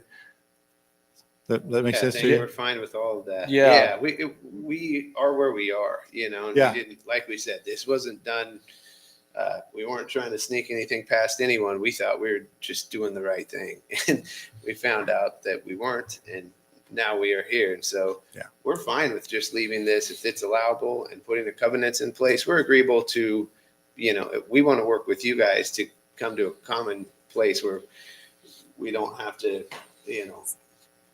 We're definitely not saving money splitting these lots. It costs a fortune. So, I Yeah. mean, Yeah. yeah, if we don't need to do it or we don't have to do it, then we're not going to. And if, that's something we can avoid with how you guys layer this PUD, if you do, then we just wouldn't do it. I mean, How many that's totally lots- fine with us. How Trust many me. lots have not been built on yet in that whole division? 4, So They're they're almost all done. almost they're almost all done. almost all done. Okay, the one other thing I want to point out, and this is something that really bugged me, is the original developers agreement said that you would come to the city with any changes. So you should have known that you needed to come to the city before you had these replatted. Sure. No, There was no excuse for that, even though the county screwed up. It was you guys' first. It's on the other side of the street light. yeah. I mean, Yeah. I get what you're saying as Yeah, far as coming to you on that. We're not denying that we're at fault here and we should Yeah. have came to the city. We are taking accountability for that. We're regretful that that's the way this went down. We hired Armstrong Surveying, thinking they were the professionals that would help us get this split.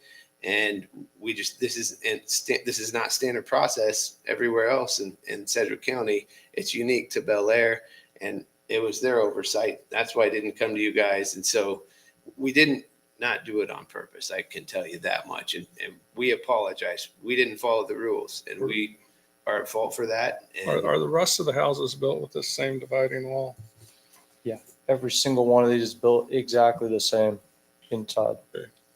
I have nothing against townhouses. I just want to make sure they're built properly. You've made sure of that. So we're in good shape. So just a question for Maria.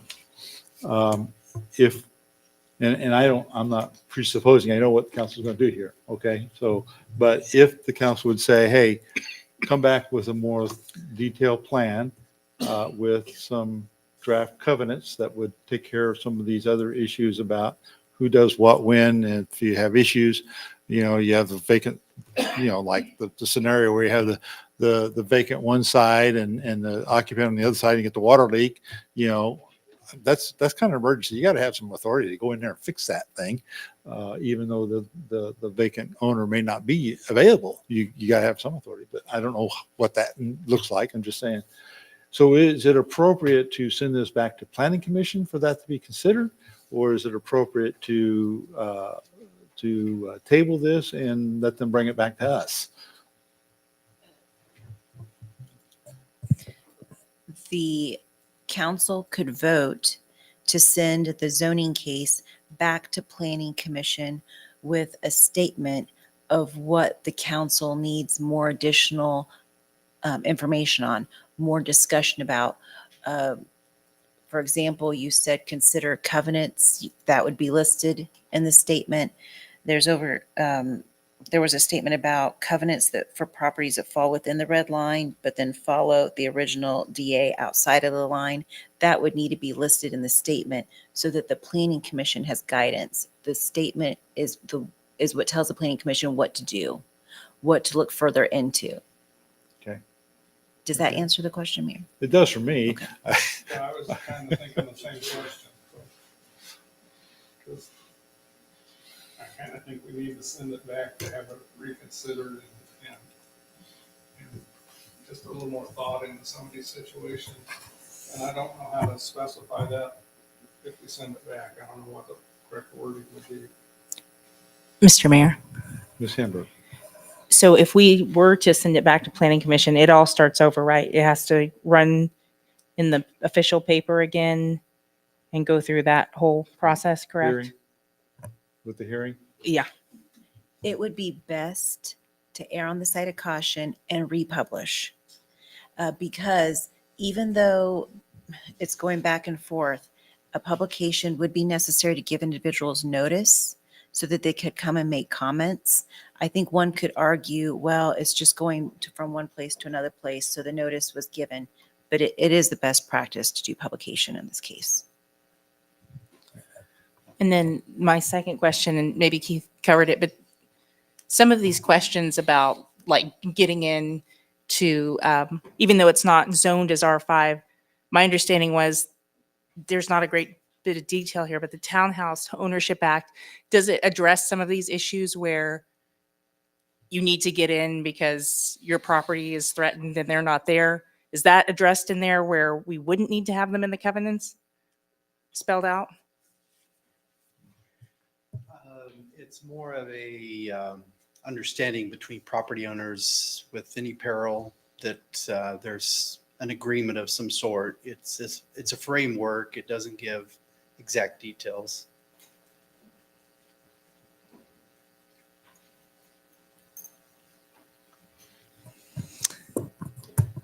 And then I guess my next consideration in my brain is, do we need to get involved in all of that from our perspective? Or would it be a dispute that the homeowners would just have to sort out whatever method they can legally or otherwise? Okay, so in my mind, and this is just my thinking, I think that we kind of have a duty to get involved in it because we don't have any control over how these are going to be marketed in the future. I mean, a realtor call them a townhouse, they can call them a duplex, they can call them whatever they want to call them. And if they start saying, using the term townhouses, and there's certain expectation of what a townhouse is, that it has 2-hour separation walls, it has no shared utilities, it has no utilities in those walls, and those kinds of things, they're being misled. And if the covenant then lines this out, then they're not being misled because it's in the covenants. And as they go through their title searches and their closing documents, they have all these things lined out in front of them. Now, it's you lead the horse to water, you can't make them drink, but at least the water's there for them to see. Is what I'm kind of getting at. Okay.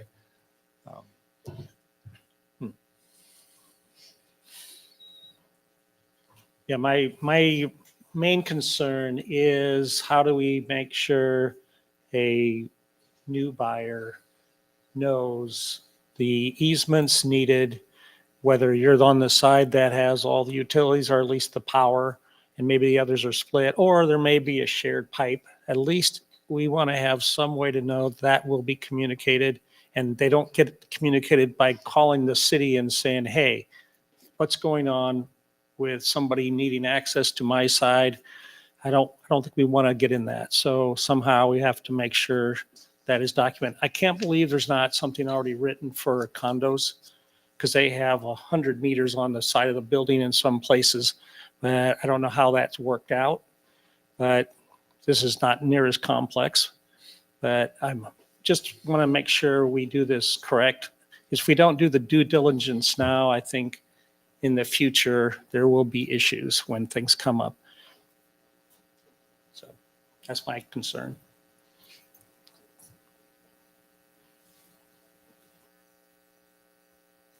Do our applicants have something to say on what we're talking about right now? Well, my only comment on it is that Maria had listed out the 3 different options that you guys have here. And option number 2 has adopt alternate findings as an option. So I think this maybe that could cover the requirements for the additional covenants, where, I mean, it's the planning commission approved as it is. I don't think they're going to not approve it again. So the question is there a benefit to go back to the planning commission if there's specific things that you are looking for as opposed to what they're looking for? So just my opinion, if you wanted to table this with some comments, I think that would be a better route than taking it back to planning commission in this case, because I don't think they're going to find any difference in the decision. We're just adding additional restrictions that they've already approved as it is. Additional restrictions is just my thought on it. But whether or not you would want to put a situation where you would outline your concerns, where we could work with city staff to put those covenants together, subject to the attorney's approval, and, Keith and your zoning or your building code group, however you want to do that. I don't know if you can do a motion where the approval would be subject to those additional covenants approved by city staff for your review, or if it's something you want to see again. Whatever you want. I would just, in my mind, I'm not sure if it's beneficial to go back to planning I commission. appreciate the comment. If you do go with item 2, it does require a 2/3 majority vote, which is And that's fair. 5 votes. Yeah, but that's to deny your PUD request. Is that only Option for two. Well, it's to disapproval? override it's to Yeah. override. Okay. Which So- says that we don't Okay. agree that Well, then they never should be mind. granted the PUD. Well, we want to All just find a solution. Those are all the things it does. Adopt Yeah. alternate five, disapprove of the zone change request and ordinance. Now, okay. Well, So what we can we're- either accept it in number 1 as is, or we can deny it in number 2, or we can send it back. Okay. And I'm not sure how Maria thinks we should, would it be an option to table it as well? if we can table this and These are the 3 options for a zoning case. Well, if So, tabling is not an option Well, for more information? if you were tabling it for items A, B, and C, the motion would still be the same. You are either approving the recommendation of Planning Commission, or you're not, or you're sending it back for them to consider additional information. So if items A, B, and C come, you still have the same choices. Are you accepting their recommendation as is? And I kind of thought that, but I thought my thought, and you're the lawyer, not me, but my thought is if you tabled it with those expectations that come back with appropriate covenants, come back with more detail of what you're going to do with the rest of this development, that would be adequate. We've had a lot of discussion here. I think these gentlemen all understand where we're coming from, what the thought process is here, and then let them come back. And then at that point, we would bring it back and we'd consider motion 2, which is to adopt the alternate findings. I think Well, the I'd like to simplif- get the attorney's the opinion on this, not simplification is John's that- opinion. I'd like the attorney's opinion, please.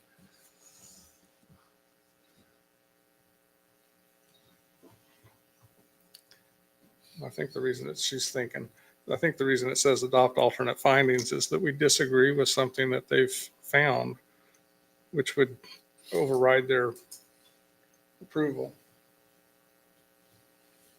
I hate to make them start all over, but I don't.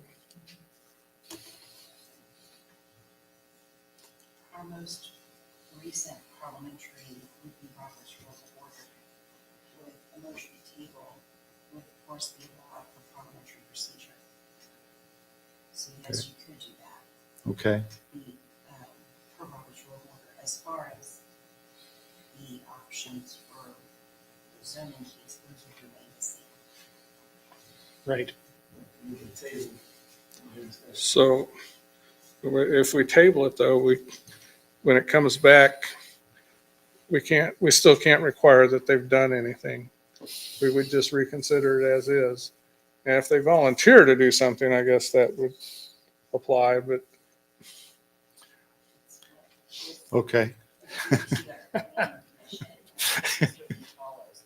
Yeah, and what again, as these gentlemen said earlier, the whole goal here is to figure out the best way forward to make sure that your concerns are addressed on it. And if going back to planning commission is the right route, we can go that route. I mean, it's whatever you see to be the best solution here. Again, your time's valuable, your planning commission time's valuable. We don't want to burden you guys unnecessarily. I mean, we've already used an hour and a half of your time tonight. And, I think Greg or Tyler said that we're only supposed to have 1 hour meeting, so we're failing you there. Well, am I allowed to make a motion on this? Yes, you're one of the voting members. Because I'm a voting member? Yeah. Okay. All right, Before- I just wanted to see. if I Before we start, just for staff's sake, what, I understand the gist of the conversation, but what exactly, you might summarize exactly what you're wanting to see in a covenants or agreement between two of the property owners, because we got could it. guess a lot. I And got it. Okay, good. Thank you. Okay, that's why I asked if I was allowed to make motions. Is there anybody who wants to make more discussion on this? Boo. Mr. Mayor, I was just going to say, as I understand the golden factors, I understand the concerns. I'm satisfied based on the report and on balance, how I feel about the golden factors. So I'm okay moving forward, considering staff, considering that commission has looked at this. When I look at the golden factors, even with the concerns expressed, I would support, passing this tonight. So. Our attorney said we could look at things besides the golden factors. We just should look at all of those. Yeah. So, Yeah. Well, we'll see if this works. Okay. I'm going to make a motion. okay, make to your table. motion. We'll either And, second it or not. with the understanding that the developer will do two things. One, address detailed plans for the additional structures under this particular development. And two, draft appropriate covenants to address all conceivable issues of common matters together to address the shared connections between the properties, so that those would be covenants and they would then be indisputable as part of the property title record. I'll second. So that didn't actually sound like a motion is why. Are you I started with the terms, I make a motion to table with To the table. understanding. Yes. Okay.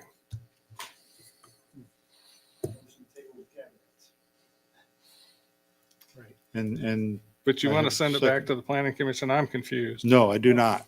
I do not. I want to table. I want to give them a chance to address these things, bring them back to the city council. And then the assumption there is, if we're agreeable with the work they do, then we would just go straight to item, option 2, and we'd have to pass that on 2/3.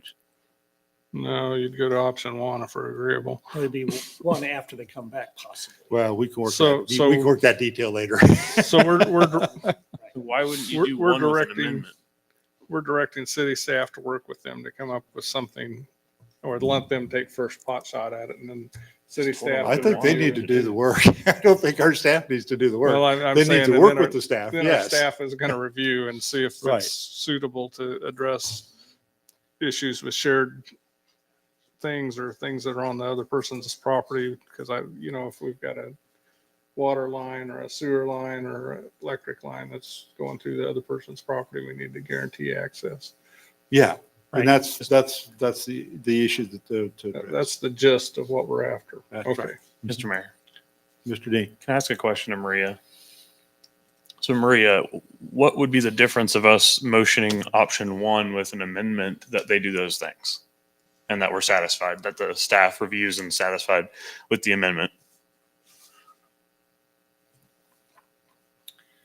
So number 1 is to approve the findings of fact and recommendation of the planning commission, adopt the ordinance as presented, and authorize the mayor to sign. So this option is basically you're approving it as is. There is no amendment. You can't It change is the word. as is. You can't change the Correct. wording to say adopt as amended. Per statute, there are 3 options. And please know, I've discussed this with other council as well to prepare for tonight. But in statute, the 3 options are, of course, which you see. Gotcha. In fact, in statute, it makes it very clear that if the planning commission cannot approve and they cannot disapprove, then it would go back to the planning commission for further consideration. So I want to make that very clear. These are listed per statute as what the options are to keep cases moving forward, to allow planning commission to be involved. But those are the 3. Well, I'm going to Thank you. suggest we want planning commission involved anyway, because we know there's other cases this coming up, and they ought to work out a suitable compromise here for whatever comes next as a requirement. And the other developers can say, oh, this is what I need to do and get it done.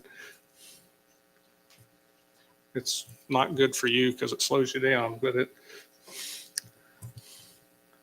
The good news, and I don't know if this helps at all to anyone, but with publication, it would still be at the next planning commission meeting. It would not be- November. Right, it would be in November. It would not be pushed to December. Exactly. Yeah, Mr. Mayor, I think really the issue is, for me, is not the zoning. It is the communication to buyers. And if we could somehow have had that box checked, then I think we would be okay. But I think we're going to have this in the future. So let's get the communication right. And with the tabling, and just allow more time to get, so somebody can say that is in place, I think we're in much better shape. So. Okay, is there any other discussion? If not, we have motion on the table, on the table to table, and I'll call for a vote. I don't need a roll call on this, do I? Just to table? I would suggest a roll call. Okay, we'll do a roll call vote. I'll ask the city clerk to please call the roll. Maria, I think he's having a little hard time hearing you on the mic.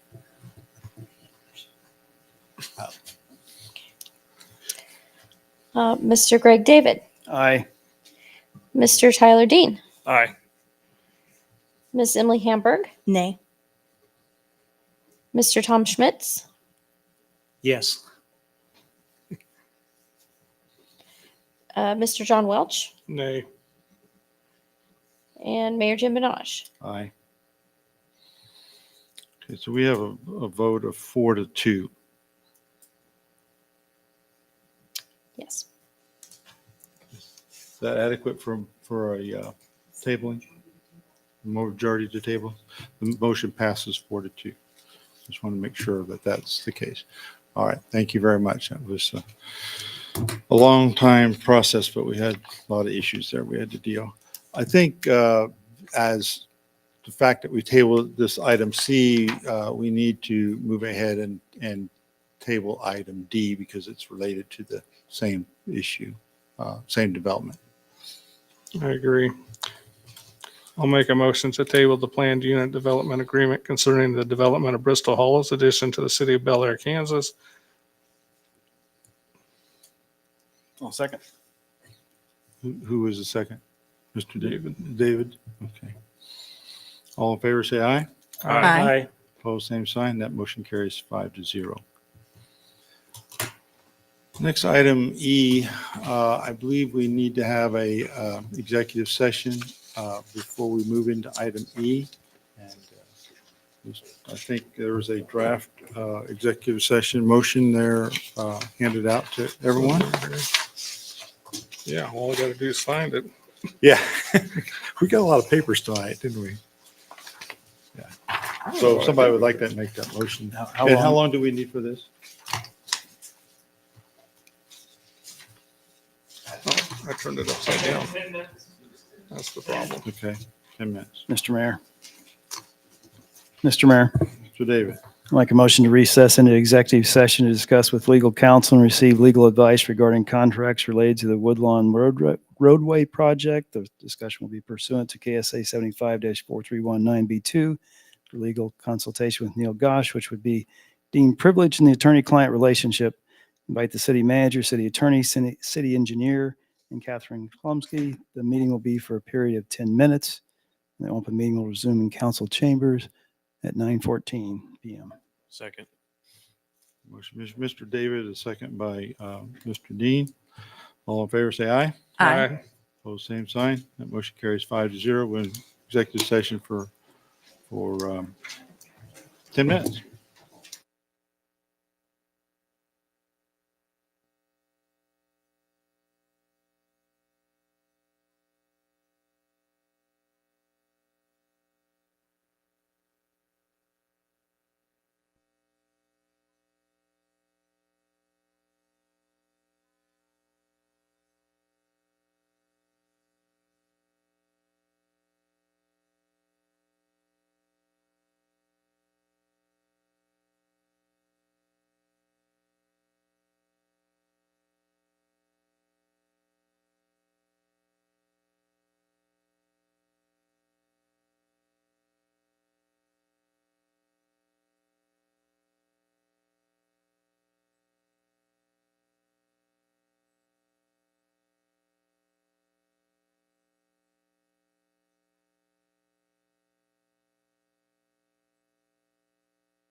Yeah.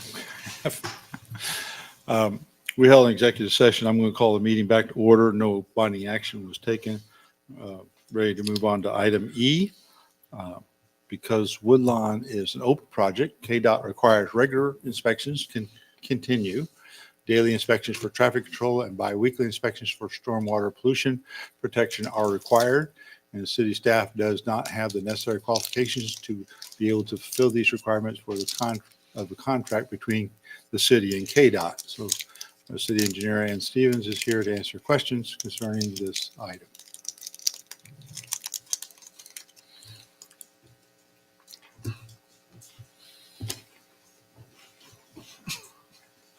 Any questions from Ms. Stevens? If not, we can entertain a motion. Mr. Mayor, Mr. David. since there's no construction going on, the obvious question is, since there's no construction going on, why do we need inspections? Can you elaborate on that a bit? Sure. Since there is no construction, but there are traffic control devices present, it is an open construction project. It has not been completed. The final lift of the surface has not been applied yet. Therefore, there are hazards on the road, and KDOT does require that daily inspections occur on the traffic control devices. So that is why it is currently this contract is currently before you to be able to continue those inspections. I do not have the necessary qualifications through KDOT to perform those. None of the staff here at the city have those qualifications. That's additional schooling, test taking, et cetera, and ongoing continuing education. Additionally, there's stormwater protection that throughout the normal construction project was done on a weekly basis. However, since the site has been pretty much stabilized, we were able to argue KDOT down. So they did reduce the inspection to every other week instead of every week. But we tried to get them to just forget about those stormwater inspections, and they would not bend on that. But we Even did during at a least drought. get them to reduce it. Yeah. Okay, thank you.